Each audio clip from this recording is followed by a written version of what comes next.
Hello again, whiskey friends. Thanks for joining me today, everybody. And hey, if this is your first time here, why not see if you like the vibe, see if you agree with the information, and engage in the conversation that we are about to have.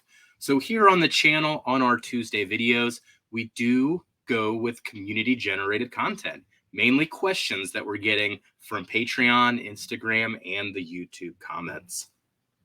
So, today's question was, Jeff, do you think the secondary market's dead? Now, I had to sit back and think about that one for a while. And I don't know if dead is quite the word, but I will address three reasons why I think the secondary market slowed down, at least from my perspective. And then after I get done with the video, I'd love for you to come back in the comments and provide your perspective to keep this discussion going. So thank you for joining me today, whiskey friends. Let's kick off the show.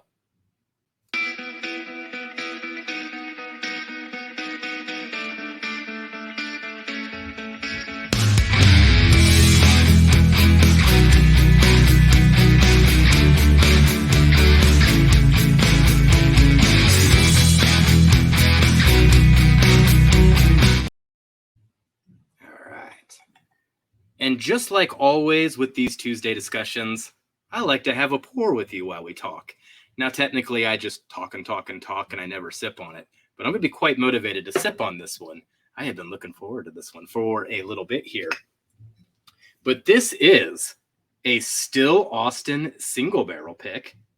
And this was picked by none other than the legendary Nancy Fraley herself. And this recently won a blind when we did top craft distillery blinds. Todd Ritter put that together for us. Oh, we did that over the course of a couple weeks live. And this won. At least it won for me, but I think it won overall. Oh, I'm excited to try this out. Cheers, everybody.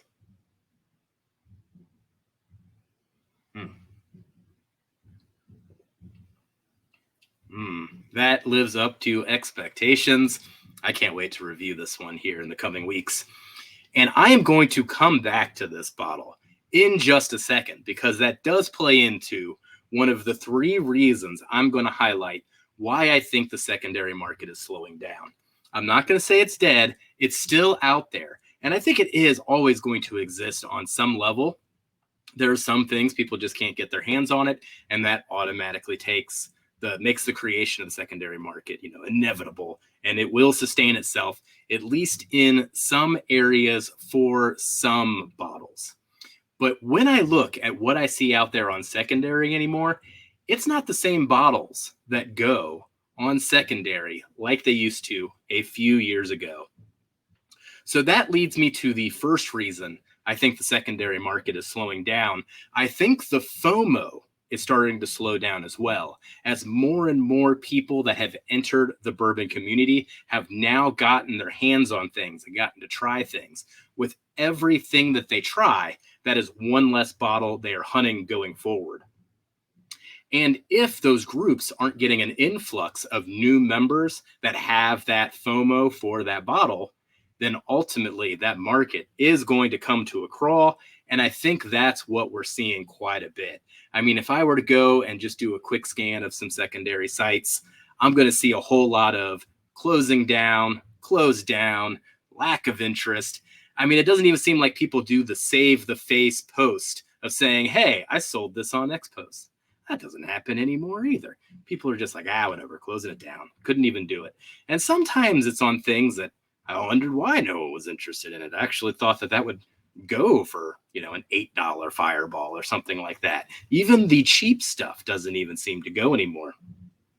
It's almost as if maybe these secondary groups in general have their own lifespan, and I've just been in the same groups for too long, and maybe they just teeter out over time, and that's what happens. Maybe I'm supposed to jump into new groups where there's activity. I'm not going to play these games anymore, so yeah, I'm done with that too. And I think I fit that. I mean, I've checked off a whole lot of things. The FOMO's gone. Now it leads me into reason number 2 why I think the secondary market's slowing down. The single barrel game is the way to play this bourbon hobby, the way to play this whiskey hobby. It's not just, single barrels from our classic brands. It's single barrels from newer distilleries, hey, such as Still Austin here, my favorite Texas whiskey ever. Oh my gosh, this stuff is so good. I am digging this bottle right here. But just the gluttony of amazing group picks that are going all around the country, it really makes it hard to justify any of the secondary prices, at least to me, because gosh darn, it does seem like a certain point, and this will tie into the third reason, all the bottles, started like tripling in price, where a bottle back in 2019 that was $400, it's now $1,800. I mean, $1,800 for a bottle of bourbon. I mean, you do what you got to do with your money, but I'd much rather pay $65 for something like what Durrell recently had a hand picking, which was a copper and cask that was finished, 8-year MGP finished in a Weller foolproof bottle or Weller foolproof barrel, $65, and it's delicious. And going through our scoring system and doing everything we do, graded that bottle out as a 91. I've got a bottle of William Lou Weller over there. That one graded out at like a 94 or a 95.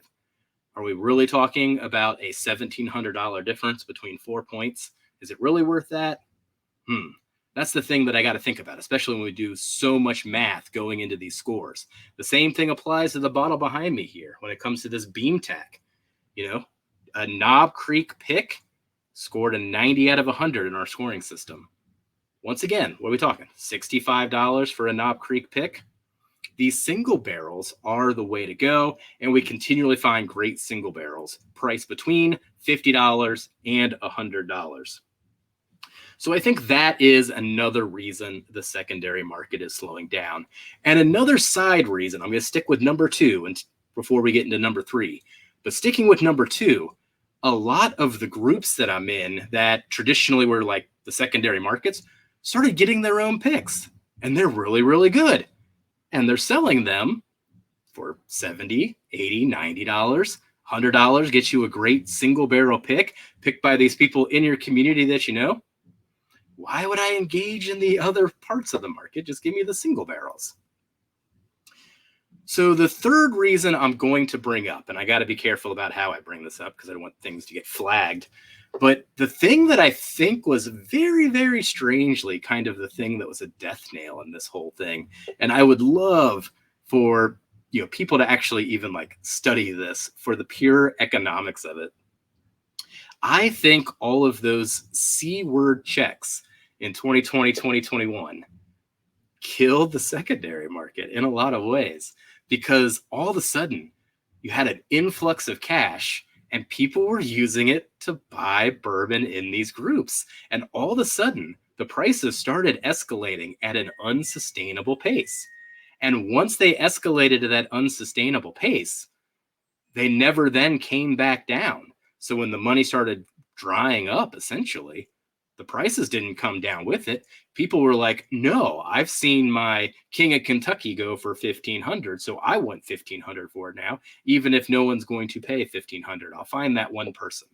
They're essentially playing the same game as a lot of the stores are.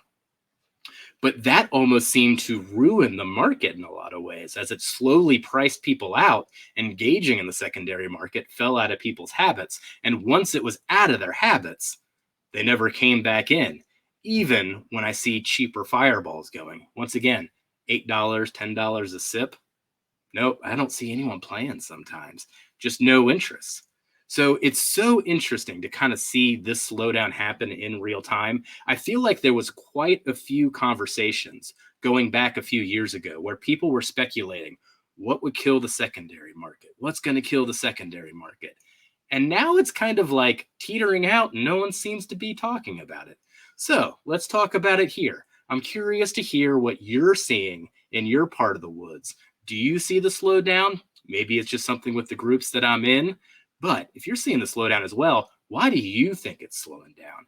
I'm very, very curious. But ultimately, hey, the slowdown of the secondary market's not an entirely bad thing. Hopefully, we begin to see things on the shelf more and more often and can get them at MSRP, where we all save a little money that way. Now, I will end this video on a positive note just to note something else that I do see. Now, while the secondary market has seemingly slowed down from my perspective, what I do see is people still being very, very charitable in these bourbon communities.